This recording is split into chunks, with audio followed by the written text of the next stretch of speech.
नमस्कार. आज 18 जानेवारी जाणून घेऊयात इतिहासात आजच्या दिवशी घडलेल्या काही महत्त्वपूर्ण घडामोडी.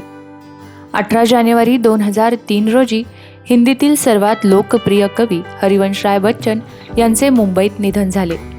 ते वडील प्रताप नारायण श्रीवास्तव आणि आई सरस्वती देवी यांचे थोरले पुत्र होते. लहानपणी त्यांना प्रेमाने बच्चन म्हटले जायचे. यामुळे त्यांनी पुढे श्रीवास्तव हे आडनाव बदलून बच्चन केले आणि या नावाने ते प्रसिद्ध झाले.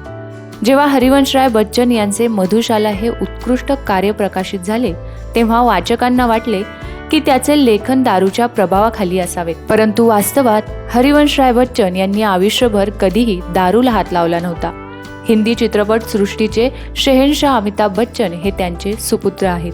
18 जानेवारी 1952 रोजी दक्षिण भारतातील कुख्यात चंदन तस्कर चोर कुसमुनीस्वामी वीरप्पन याचा जन्म कर्नाटकातील गोपीनाथम गावात झाला.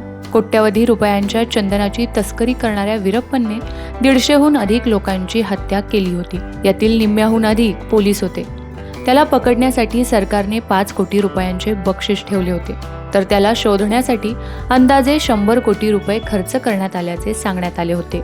त्यानंतर 2003 मध्ये विजयकुमार एसटीएफचे प्रमुख बनले आणि त्यांनी पदभार स्वीकारताच सर्वप्रथम वीरप्पनला पकडण्यासाठी रणनीती तयार केली. आपल्या रणनीतीचा एक भाग म्हणून विजयकुमारने वीरप्पनच्या टोळीत आपल्या माणसाचा समावेश केला.